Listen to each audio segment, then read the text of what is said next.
और अब बात करते हैं ईरान, इजराइल और अमेरिका की जंग की। ईरान और उसके सामने है अमेरिका और इजराइल। इस जंग में बहुत सारी चीज़ें देखने को मिल रही हैं। दिलचस्प तरीके से ये लड़ाई आगे बढ़ती नजर आ रही है। कभी अमेरिका और इजराइल एक साथ मजबूती से खड़े होने की बात करते हैं, तो कभी इजराइल अमेरिका को यह कह देता है कि अगर अमेरिका ने जमीन पर युद्ध किया तो हम उसके साथ नहीं हैं। ईरान की तरफ से अमेरिका और इजराइल का काफी नुकसान किया जा रहा है, तो अमेरिका और इजराइल की तरफ से भी ईरान का काफी नुकसान किया जा रहा है। और इस वक्त ये लड़ाई महाविनाश की तरफ बढ़ती जा रही है। महाविनाश की तरफ ये युद्ध बढ़ता जा रहा है। व्हाइट हाउस ने एक बड़ा ऐलान किया है और कहा है, व्हाइट हाउस यानी अमेरिका ने एक बड़ा ऐलान करते हुए कहा कि ईरान की सैन्य ताकत अब मलबे के ढेर में तब्दील हो चुकी है। तो वहीं ईरान यह कह रहा है कि अगर अमेरिका ने हमारे बॉर्डर को क्रॉस करने की कोशिश की, अगर ईरान में अमेरिकी सैनिकों ने घुसने की कोशिश की और अगर वो ईरान में घुसते हैं तो वो यहां से ताबूत में वापस जाएंगे। यानी वार पलटवार हवा में भी हो रहा है, जुबानों से भी हो रहा है और हथियारों से भी हो रहा है। 11,000 ठिकाने तबाह करने का दावा अमेरिका की तरफ से किया जा रहा है ईरान के अंदर। 90% मिसाइल क्षमता ईरान की खत्म हो चुकी है, यह दावा भी अमेरिका की तरफ से किया जा रहा है। हालांकि अमेरिका के दावे ग्राउंड से आ रही तस्वीरों से मेल नहीं खा रहे।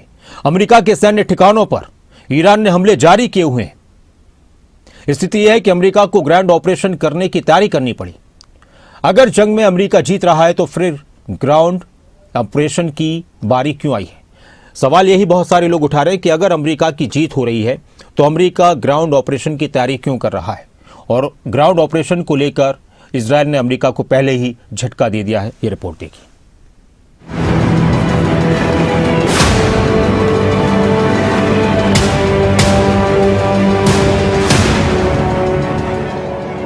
अमेरिका का ईरान पर सबसे बड़ा प्रहार, 2000 पाउंड का बम और ईरान में कोहराम। क्या ईरान का परमाणु किला ध्वस्त हो गया है? सुपर पावर का सुपर अटैक, ईरान में हथियार डिपो पर एयर स्ट्राइक। ये कोई मामूली बम नहीं, ये धमाका है अमेरिका का बंकर बस्टर का। वो हथियार जो कंक्रीट की 20 फीट मोटी दीवार को कागज की तरह फाड़ता है। इस्फान के जिस हथियार डिपो को ईरान अपना सुरक्षित किला समझता था, अमेरिका ने उसे मलबे के ढेर में तब्दील कर दिया। इस्फान में ही ईरान का मुख्य बद्र मिलिट्री एयरबेस और परमाणु अनुसंधान केंद्र स्थित है। एक बार फिर से ईरान के इस्फान शहर की बड़े हथियार डिपो पर एयर स्ट्राइक की ये तस्वीर देखी। इसे अमेरिका का सबसे बड़ा हमला कहा जा रहा है।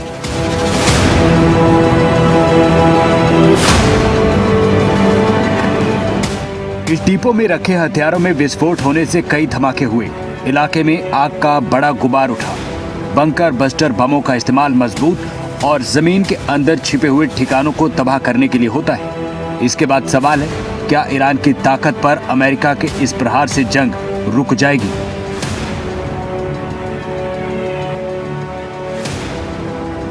सिर्फ इस्फान नहीं, ईरान के तेहरान में अमेरिका के ताजा हमले हुए हैं। इस हमले में सरकारी इमारतों और IRGC के ठिकानों को निशाना बनाया गया है।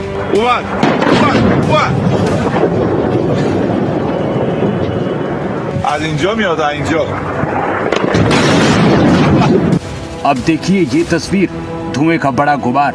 इजराइल का सबसे बड़ा तेल भंडार धू धू कर जल रहा है। हाइफा की ये आग सिर्फ धुआं नहीं, इजराइल के लिए खतरे की घंटी भी है। ईरान की मिसाइल ने इजराइल की सबसे बड़ी रिफाइनरी को निशाना बनाया।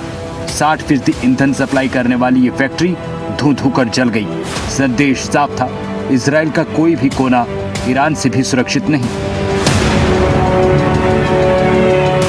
आसमान में मिसाइल और ड्रोन की ये तस्वीरें, कहीं आसमान में मिसाइलों के परखच्चे उड़ गए तो कहीं मौत का गोला बनकर ड्रोन हमला हो रहा है। कई हमले ऐसे हैं जिन्हें एयर डिफेंस की दीवार भी नहीं बचा पा रही।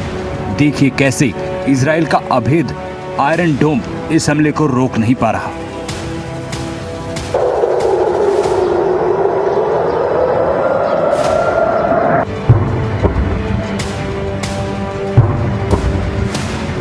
ईरान के खिलाफ शुरू अमेरिका और इजराइल के ऑपरेशन एपिक फ्यूरी अब अपने सबसे घातक दौर में है। पेंटागन ने बड़ा फैसला किया, सिर्फ हवाई हमला नहीं होगा बल्कि अमेरिका की मरीन कमांडो ईरान की धरती पर कदम रखने को तैयार है। अमेरिका के राष्ट्रपति डोनाल्ड ट्रंप का आदेश साफ है, ईरान को घुटनों पर लाना है।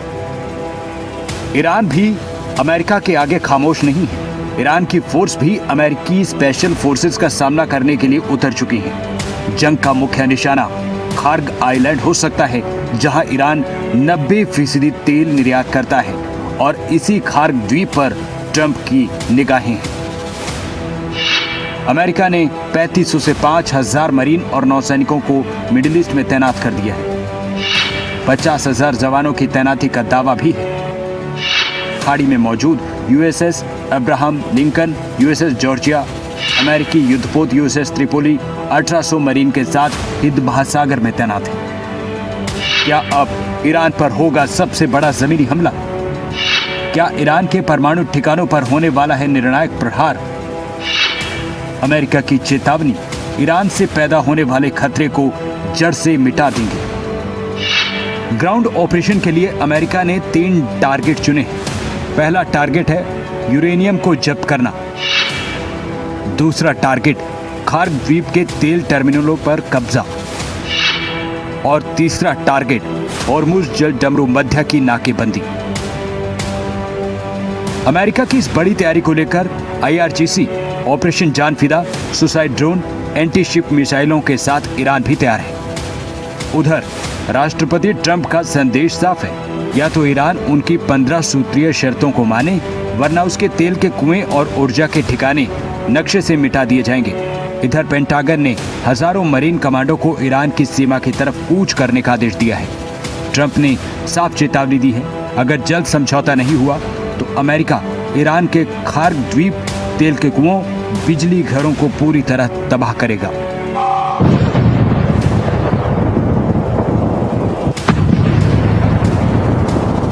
They're going to give up nuclear weapons. They're going to give us the nuclear dust. They're going to do everything that we want to do. And you know what? They're going to go on and maybe have a great country again. But if they don't do that, they're not going to have a country. They're not even going to have a country. Trump लगातार इस जंग में America की बढ़त और कई बार जीत का दावा कर चुके हैं। ईरान की सैन्य शक्ति खत्म होने का दावा अमेरिका कर चुका है। सवाल है कि जब अमेरिका जंग में जीत ही चुका है तो ईरान की मिसाइलें क्या संदेश दे रही हैं? सवाल है, जब अमेरिका जंग में आगे है तो फिर अमेरिका को हजारों सैनिक ग्राउंड पर क्यों उतारने को मजबूर होना पड़ा है? व्हाइट हाउस की प्रेस सचिव कैरोलिन लेविट ने दावे में ईरान की नींद उड़ा दी। व्हाइट हाउस की प्रेस सचिव कैरोलिन लेविट का दावा सुनिए, जिसमें कह रही हैं कि वो ईरान की 90% मिसाइल और ड्रोन क्षमता खाक हो चुकी है। बड़ा सवाल है, क्या इतने बड़े नुकसान के बाद भी ईरान चुप बैठा है? Operation Epic Fury is moving ahead successfully and according to plan. With each passing day, the United States military is increasing its advantage over the terrorist Iranian regime. More than 11,000 enemy targets have been struck to date. Compared to the start of the operation, Iran's ballistic missile and drone attacks are down by roughly 90%. The United States is also decimating the Iranian regime's navy. We have destroyed more than 150 of their naval vessels so far, including 92% of their largest vessels. The Iranian Navy has no vessels operating in major regional waterways and no ability to project naval power, which is why they've been assessed as combat ineffective. Our military continues to obliterate Iran's defense industrial base, with nearly 70% of their missile, drone, and naval production facilities and shipyards damaged or destroyed thus far, significantly reducing their ability to pose future threats in the region. U.S. and Israeli joint forces control the skies and have asserted air dominance over Iran, completing more than 11,000 successful combat flights thus far. Iran की 90% missile शक्ति खाक हुई। 150 से ज्यादा जहाज समंदर की गहराइयों में समा गए और 11,000 ठिकानों पर अमेरिकी बारूद बरस चुका है। इन सब के बावजूद ईरान झुकने को तैयार नहीं है। अमेरिका के दावे कई हैं, हालांकि जंग की जो तस्वीरें धुएं के साथ मिसाइल अटैक को लेकर सामने आई हैं, उससे अमेरिका के ही दावों पर सवाल कई खड़े हुए हैं। ब्यूरो रिपोर्ट, खबरें अभी तक।